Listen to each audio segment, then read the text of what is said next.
일을 얼마만큼 했을 때 얘가 속도가 얼마나 변했는지, 그리고 속도의 방향에도 큰 관심은 없다면, 그러면 할 수 있는 게 뭐가 있냐면, 이 운동 상태 변화시키는 것 중에서 이 일이라는 식 자체를,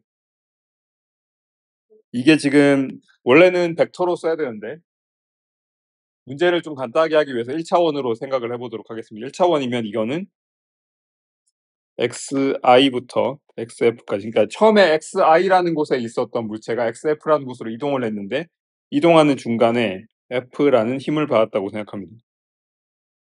일반적으로는 그래서 이게 x의 함수긴 해요. 제가 써놓은 노트에는 이걸 굳이 안 썼는데, 적분을 하면 사실은 당연히 이 적분하는 변수의 함수란 뜻이기 때문에 내포되어 있다고 생각하고요. 의미는 뭐냐면, 이게 처음에 xi라는 위치에 있었고 나중에 xf라는 위치에 있는데, 요 물체가 이런 식으로 이동을 해서 여기까지 갔고요. 그 과정에서 중간중간에 계속 이런 과정을 거쳤을 텐데, 그 과정에서 이런 힘을 계속 받고 있었습니다. 이런 힘을 받고 있다고, 이런 힘을 받고 있다고 계속 하는 거죠. 지금 이거 2차원으로 그래서 오히려 복잡할 수 있는데, 위치에 따라서 이런 힘을 계속 받았다는 생각을 하는 거죠. 자, 여기서 이 수식의 힘인데, 이거 수식을 갖고 이것저것 건드리다 보면은 갑자기 우리가 직관적으로는 몰랐던, 그러니까 정성적으로 이렇게 머릿속으로 생각했을 땐 몰랐던 걸 수식으로 풀다 보면 알게 된 경우가 있습니다. 제가 얘기하는 게 가끔씩 인간보다 인간이 만든 방정식이 더 똑똑하다는 생각이 할 때가 있는데, 이게 지금 그런 케이스에 해당되는데, 이걸 어떻게 써보냐면, 다른 건 다 그대로 놔둘 거고, 한 가지가 우리가 아는 게 이거죠. F라는 게 MA인 거고요. 이게 원래는 이거를 거쳐서 이것까지 쓰는데, 원래는 여기까지 쓰는데 지금은 어떤 이유가 있어서 여기까지만 쓰도록 하겠습니다. 그러면 이거는 F 자리에 M dt분의 dv가 되죠. 그 다음에 dx 뒤에 있던 거 그대로 써주고요. 모양이 되게 이상해졌다고 생각할 텐데, 여러분이 알고 있는 적분은 d 뭐가 하나만 나와야 되잖아요. 근데 이상할 건 없습니다. 이거 자체도 그냥 완벽한 어떤 미분식이기 때문에 지금 바뀐 게 하나도 없어요. F를 그냥 요렇게 여러분이 지금까지는 한 번도 안 써봤던 꼴로 쓴 것뿐입니다.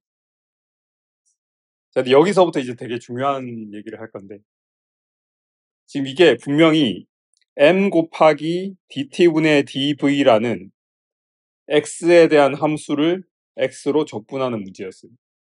근데 이거를 제가 항상 강조하는 게, 우리가 만약에 이런 분수가 있다면 이거를 지금 이런 식으로 바꿔도 아무 상관이 없죠. 분수기 때문에 b가 0만 아니면. 근데 지금 이게 정확히 이런 꼴입니다. 물론 여러분은 앞에 d가 붙어 있다는 것 때문에 이런 식으로 바꾸는 거에 저항감이 있을 텐데 아무 상관이 없습니다. 그래서 어떻게 할 거냐 하면, 지금 살짝 위치를 이렇게 바꿔줄 겁니다. 이렇게 해도 되나 싶을 텐데 되긴 되는데 조금 조심해야 되는 게 있습니다. 지금 이거 바꾸기 전에, 그러니까 이렇게 썼을 때는 이거를 적분하는 변수가 x이기 때문에 xi부터 xf까지에 대한 적분이었습니다. 근데 지금 지금 xi인 요 순간에도 어떤 속도가 있었을 거고요. 이 vi라고 하겠습니다. 그다음에 지금 xf인 요 순간에도 속도가 있었을 거예요. 이거를 vf라고 쓰겠습니다. 아까 얘기한 것처럼 이거를 이런 식으로 슬쩍 바꾸게 되면, 이상한 짓을 한 게 아니라 이걸 한 거예요. 그냥 바꿀 수 있죠. 그러면 지금 이거는 이거를 v에 대해서 적분하는 거예요. 그럼 적분 변수가 x가 아니라 v로 바뀌었습니다. 그렇기 때문에 이 적분 범위를 쓸 때 x가 아니라 이제 v에 대해서 써줘야 돼요. 여전히 좀 막막합니다. 그 V에 대해 접근하라고 하는데 dx 나누기 dt를 접근해야 돼요. 그런데 이거는 뻔히 답이 나와 있는 거였는데 우리가 이걸 순간속도라 부르죠. 그래서 mv를 dv로 접근하는 거. 보통 물체 질량이 중간에 변하진 않기 때문에 m을 바깥쪽으로 빼줍니다. 그러면 v dv예요. 이 적분을 여러분이 배운 적이 없다고 하면 안 됩니다. 왜냐하면 지금 이거는 적분 변수가 v일 뿐이지 사실은 요 적분이랑 똑같아요. 적분 변수를 x라고 썼냐 v라고 썼냐 차이밖에 없으니까. 이거는 아시다시피 2분의 1 x제곱에 vf vi니까 2분의 1 vf 제곱 빼기 vi 제곱이 됩니다. 그래서 이거는 이걸 다시 쓰면 2분의 1 m의 vf 제곱 빼기 vi의 제곱인데 이걸 일부러 다 풀어 헤쳐서 쓰면은 2분의 1 m vf 제곱 빼기 2분의 1 m vi의 제곱이 됩니다. 그럼 무슨 뜻이냐? 지금 요 물체가 원래 vi라는 속도로 움직이고 있을 때 w만큼의 일을 했어요. 그러면 나중에 2분의 1 mvf 제곱만큼의 그러니까 지금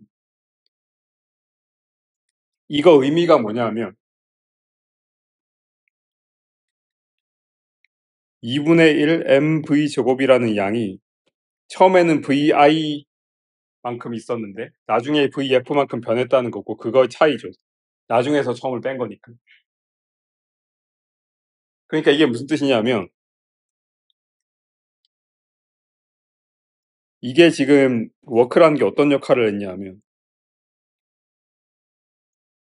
2분의 1 mv 제곱이라는 양을 무슨 양인지 모르겠는데 2분의 1 mv 제곱이라는 양을 정확히 저 1만큼 변화시켰다는 거예요. 그래서 이 수식 전개를 하다 보면 알게 되는데 근데 이게 워낙 좀 특히 아까 슬쩍 바꾸고 이런 게 1학년 때는 어려운 작업이기 때문에 보통 이런 식으로 유도를 하진 않고 그냥 받아들이라고 하는데 저는 어쨌든 이 강의의 완결성을 위해서 이런 것도 제가 중간에 소개를 해봤습니다. 보통은 그냥 암기를 할 거예요. 2분의 1 mv 제곱이라는 양을 변화시킨다. 요 2분의 1 mv 제곱이라는 요 양을 이것을 많이들 옛날에 물리 배운 학생들은 배웠겠지만 운동 에너지라고 부릅니다. 카이네틱 에너지라고 불러요. 카이네틱스가 운동과 관계된 그런 거라고 합니다. 그리고 보통 이거는 카이네틱 에너지에서 따와서 K라고 씁니다. 그래서 물체 W만큼의 일을 하면 물체의 운동 에너지가 2분의 1 mv 제곱이 처음에 2분의 1 mvi 제곱이었는데 나중에 2분의 1 mvf 제곱이 됩니다. 이게 처음에 가만히 있었으면 이게 0이겠죠. 가만히 있던 물체의 W만큼의 일을 하면 2분의 1 mv 제곱이 됩니다. 정확히 그 W에 해당되는. 그리고 이거 외우는 방식은 있겠지만 얘 물리적 차원이 이거기 때문에 mv 제곱 같은 게 헷갈리지 않을 겁니다. 물론 앞에 2분의 1은 헷갈릴 수 있습니다. 그건 뭐 그럴 수 있는데 유도 과정에서 나온 거고 2분의 1 어디서 나온지 생각해보면 사실은 이 적분에서 나온 거예요. 그래서 이 물체에 일을 가했을 때 물체에 어떤 힘을 줘서 일을 가했을 때 물체의 운동 에너지가 바뀐다는 거 이거를 일 운동 에너지 정리라고 부릅니다. 수학에서 정리라고 하면 영어로는 티오렘이라고 부르는 건데 증명이 된 거고 이걸 나중에 활용할 수 있는 걸 정리라고 부르죠. 티오렘이라고 부릅니다. 그럼 아까 제가 쉬는 시간 전에 뭔가 힘을 계속 주고 있는데 일을 절대로 하지 않는 거의 예시로서 등속 원운동 얘기를 했어요. 얘가 지금 계속 힘을 주는 방향이 운동의 수직 방향이기 때문에 내적을 하면 계속 0이라서 물체에다 일을 안 하고 있습니다. 그리고 물체에다 일을 안 한다는 건 물체 운동 에너지가 변하지 않는다는 뜻입니다. 그 말은 무슨 말이냐? 얘가 지금 어디 있든 간에 회전하는 내내 속력이 변하지 않는다는 겁니다. 근데 등속 원운동의 정의 자체가 속력이 일정한 거죠. 그래서 일치합니다. 우리가 알고 있는 거랑 일치해요. 이런 식으로 개념들을 연결시킬 수 있어야 돼요.